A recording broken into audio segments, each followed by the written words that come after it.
अशोकनगर के ईसागढ़ रोड पे महाना गांव के पास एक कार के अंदर खून से लथपथ युवक युवती के शव मिलने के मामले की गुत्थी लगातार उलझ रही है। हालांकि शुरुआती जांच और मौके के सबूत की आशंका को बल दे रहे हैं कि लड़का ने लड़की की हत्या करी और फिर खुद को भी नुकसान पहुंचावे वालों कदम उठाओ, लेकिन दो ही परिवारों के परिजन एक दूसरे पे आरोप लगा रहे हैं। दरअसल कल देर रात अशोकनगर निवासी ऋतिक सोनी और मुस्कान जैन के शव कार में मिले।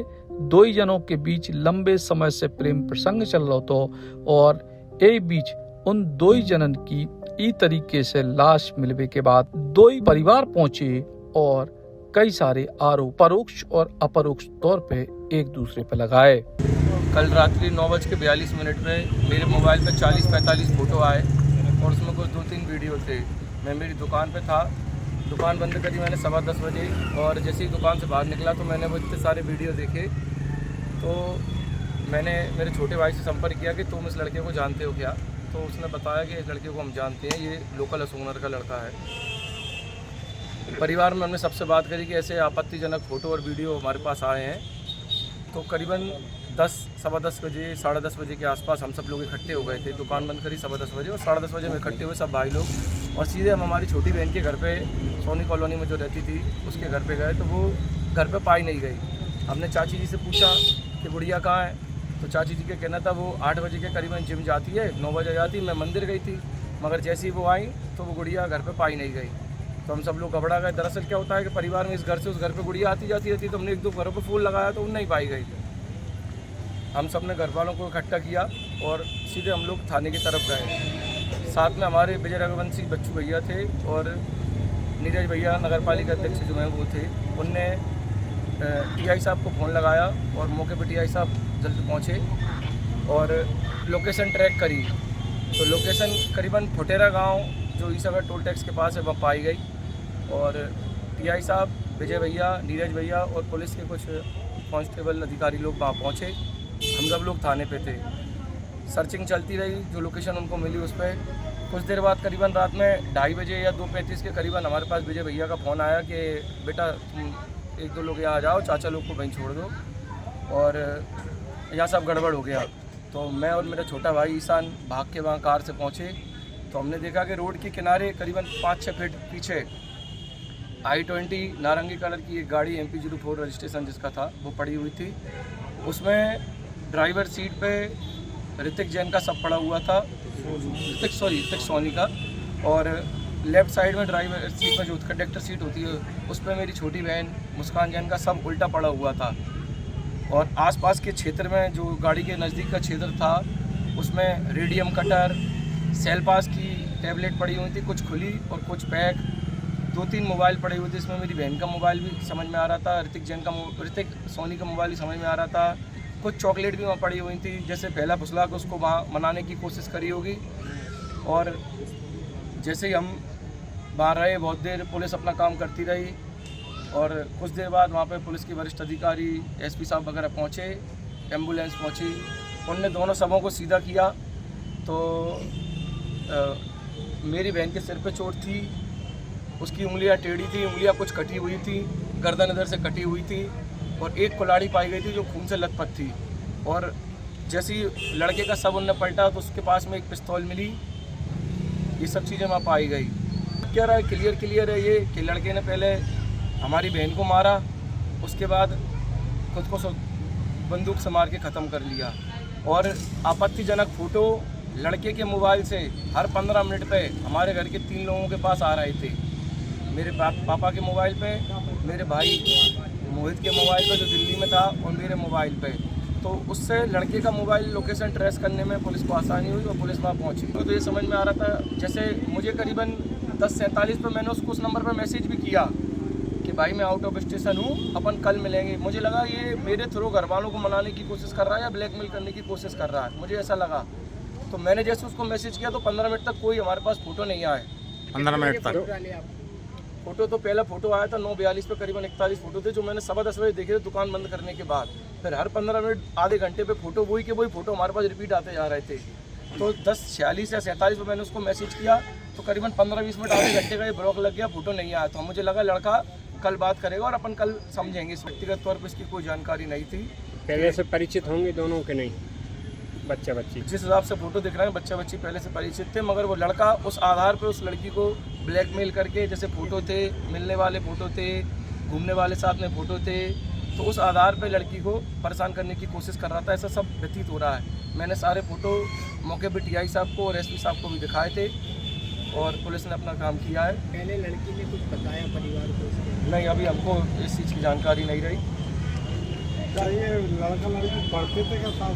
नहीं, हमारी गुड़िया वहाँ नौकरी करती थी, फिर करीबन 3-4 महीने से वो वापस यहाँ पे आ गई थी। हम उसके लिए शादी के संबंध देख रहे थे, वो यहाँ लोकल वापस आ गई थी। हालांकि पुलिस प्रथम दृष्टया यह मान रही है कि लड़का ने पहले लड़की की हत्या करी और उसके बाद खुद को नुकसान पहुंचावे वालों कदम उठाओ। मैं सुबह इंदौर गया था, रात को 10 बजे करीब मुझको ये ज्ञात हुआ कि मेरा बेटा घर पर नहीं आया है, ऐसा मुझको मेरी मिसेज ने बताया। फिर मैंने अपने भाई को फ़ोन लगा कर उसको ढूंढने के लिए जब बोला तो उन लोगों ने, परिवार के सभी सदस्यों ने उसको रात को 12 बजे तक करीब वहाँ पर सारी जगहों पे जहाँ वो मिल सकता था उस सब जगह पर उनको ढूंढा, लेकिन वो नहीं मिला। जब मुझको ज्ञात हुआ कि वो कहीं नहीं मिल रहा है, उसका फ़ोन लग रहा है लेकिन वो उठा नहीं रहा है, तो मैं रात को 12 बजे करीब इंदौर से असूलनगर के लिए अपनी गाड़ी से आया। सुबह 5 बजे जब मैं असूलनगर आया और मैं जब थाने पर पहुंचा तो मुझको ज्ञात हुआ कि ईसागढ़ रोड पे धर्मकांटे के पास में गाड़ी जो ऋतिक चला रहा था उसका एक्सीडेंट हो गया है और वो वहाँ पर है। जब मैं उस स्पॉट की जगह पर जब पहुँचा तो वहाँ पर पुलिस के सभी अधिकारी वर्ग थे, लड़की पक्ष के 15 से 20 सदस्य वहाँ पर पहले से उपस्थित थे। उन्होंने गाड़ी से निकाल कर लड़की के सब पैक उसमें पैक भी कर लिया था और मेरा बेटा ऋतिक गाड़ी की स्टीयरिंग पर मृत अवस्था में पड़ा था। उसके उल्टे हाथ में पिस्टल भी थी, आसपास खून बिखरा हुआ था और उसके मोबाइल जो हैं वो गाड़ी से लगभग 50 फीट दूर पर डले थे तीनों। जब मैंने जान के पूछा तो उन्होंने बताया कि यहाँ पर ऐसा ऐसा हादसा हो गया है, ये आपका बेटा है। मैं कि हाँ मेरा बेटा है। तो आप इनको जानते हैं क्या? मैं कि हाँ जानता हूँ, ये लड़की मुस्कान है और उसके जो परिजन थे उन्होंने बताया कि हमारी बेटी मुस्कान है। तो उन्होंने पूछा कि आप इसको जानते हैं क्या, ऋतिक और इनको? मैं कि हाँ इन दोनों को जानता हूँ मैं, और ये दोनों विगत 2 वर्ष से साथ में पढ़ते भी थे और साथ में इन्होंने कोचिंग भी की और कोचिंग करने के बाद इन्होंने जॉब भी साथ में किया। और मेरे बेटे ने विगत 1 वर्ष पहले इंदौर में दुकान खोल ली, उस समय से इन दोनों का थोड़ा कुछ नहीं मिला तो ये लड़की असूलनगर आ गई। इनका जब कुछ विवाद हुआ आपस में तो एक बार लड़की मेरे घर पर आई। इंदौर भी आना जाना था लड़की? हाँ इंदौर आना जाना था। जब मैंने उसको घर पे बुलाया तो वो मेरे घर पे आई। मैंने उससे पूछा कि बेटा अगर ऐसी बात है तो हम आपके पेरेंट्स से बात करते हैं, आपकी शादी करा देंगे। तो उन्होंने मुझको ये किया कि मेरे पापा बहुत गुस्सैल हैं, अगर उनको पता पड़ा तो वो हमको जान से मार देंगे। इस प्रकार के कथन उसने बोले और काफ़ी रोई हुई। फिर मैंने उसको कुछ नहीं कहा, वो अपने घर चली गई।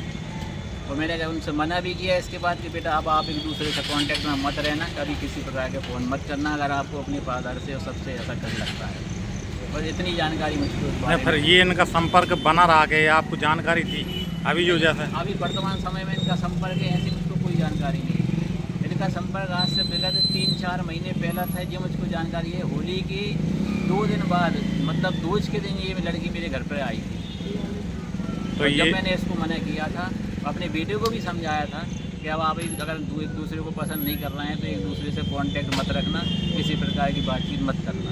तो लड़के ने मतलब स्वयं को गोली मारी, मतलब ऐसा लग रहा है? नहीं, ऐसा नहीं लग रहा है कतई भी कि लड़के ने स्वयं को गोली मारी है। हाथ में पिस्टल थी वो? हाँ, उसके हाथ में पिस्टल थी और उसके उल्टी हाथ में पिस्टल थी, जबकि वो दाहिना हाथ का काम करता था। और उसके सिर पे मिट्टी के धब्बे पाए गए, उसके कपड़ों पे मिट्टी के धब्बे पाए गए, जबकि वो स्टीयरिंग सीट पे बैठा हुआ था तो मिट्टी लगने का काम नहीं। ये तो किसी ने प्री प्लानिंग करके उस स्पॉट को बनाया है, उसकी कहीं पे हत्या की है और उस जगह पर उनको डंप किया है।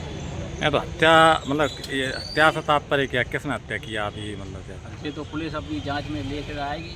मैं तो ये चाहता हूँ कि पुलिस प्रशासन और एसपी साहब से निवेदन है कि वो अपना निष्पक्ष जांच करके तो जो भी उसमें दोषी हैं उनको सामने लेकर आए। आपको और भी कुछ लगता है क्या कोई? नहीं, इस प्रकार का और कुछ भी नहीं लगता है किसी प्रकार का, और क्या होगा। मतलब जैसे आप बता रहे हैं तो जैसे किसी के द्वारा वो किया गया, तो कोई और भी इसमें किसी न किसी का हाथ तो जरूर है, क्योंकि लड़के के सिर पे चोट भी लगी है, उसके सिर पे सामने से इस साइड में गोली मारी गई है, जबकि सीधे हाथ से वो काम करता था और उसके उल्टे हाथ में पिस्तौल। किसका हाथ है, मतलब आप इसको किस उस पर देखते हैं, मतलब कि मैं तो इसमें इस प्रकार से तो कुछ नहीं कह सकता हूँ कि किसका हाथ हो सकता है। पुलिस अपनी जांच करेगी और जो भी जांच में सामने आएगा वो सामने रखेगी। आपने जो बताना कि मतलब उसको मारा गया, तो वो आप किस पे मतलब किस प्रकार? शक तो मुझको यही है कि लड़की के परिवार वालों ने उसको मारा होगा और उनके सबको डब किया है वहाँ पर। उन्होंने जानकारी थी, उसके पापा पहले भी, लड़की मुझको बता भी चुकी थी कि उसके पापा इतने गुस्सा ले हैं कि वो कभी भी हमको जान से मार देंगे। उनको जानकारी लगी इस वजह से कि मेरे लड़के ने मीडिया, परंतु लड़की भी मृतक पाई गई है, तो मतलब वो अपनी बच्ची को क्यों मतलब लड़की भी थर्ड पार्टी का हाथ है उसमें, थर्ड पार्टी द्वारा काम कराया। अगर मान के चलो कुछ कारण बस ऐसा हुआ कि उन्होंने लड़के को पहले मृतक कर दिया होगा, पहले मार दिया होगा और लड़की इस भेद को ना खोल दी तो उन्होंने अपनी बेटी को भी मार दिया, ऐसा भी हो सकता है। नहीं, ये थर्ड पार्टी द्वारा किया हुआ कार्य है, ऐसे में उन्होंने थर्ड पार्टी को यूज करके इसका काम करवाया है। आप कौन है? मैं इसका भाई हूँ। आप भाई हैं।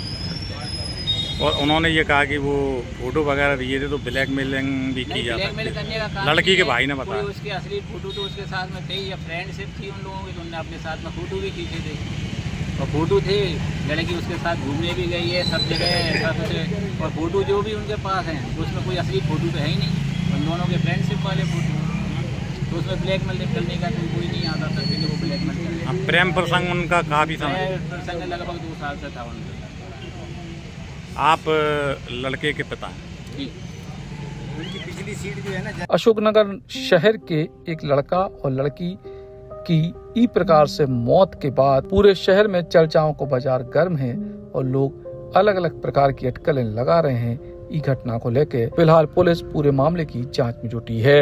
मूलतः ये डबल मर्डर की घटना नहीं है, ये एक कल देर रात में सूचना प्राप्त हुई थी कि एक बच्ची जो है वो अपने घर से गई है, मिल नहीं पा रही है। उसके परिजन 12 बजे के करीब थाना कोतवाली आए थे। थाना कोतवाली से तत्काल बच्ची का तलाश प्रारंभ किया गया। तकनीकी आधार पर बच्ची का लोकेशन फुटेरा चक में और जो संदिग्ध बताया गया था जिसके साथ वो गई थी, इसका लोकेशन फुटेरा चक के इलाके में आया था। चूँकि बड़ा एरिया में वो लोकेशन आ रहा था, पुलिस ने चारों तरफ तलाश किया। तलाश करने पर टोल टैक्स के पहले एक मैदान में एक गाड़ी दिखी जो कि नीचे की तरफ उतरी हुई थी। गाड़ी को जब देखा गया तो उसमें इन दोनों की डेड बॉडी पड़ी हुई थी, जिसमें स्टीयरिंग साइड में जो लड़का है ऋतिक सोनी, वो स्टीयरिंग से टिका हुआ पड़ा हुआ था और साइड वाली सीट में बच्ची पड़ी हुई थी।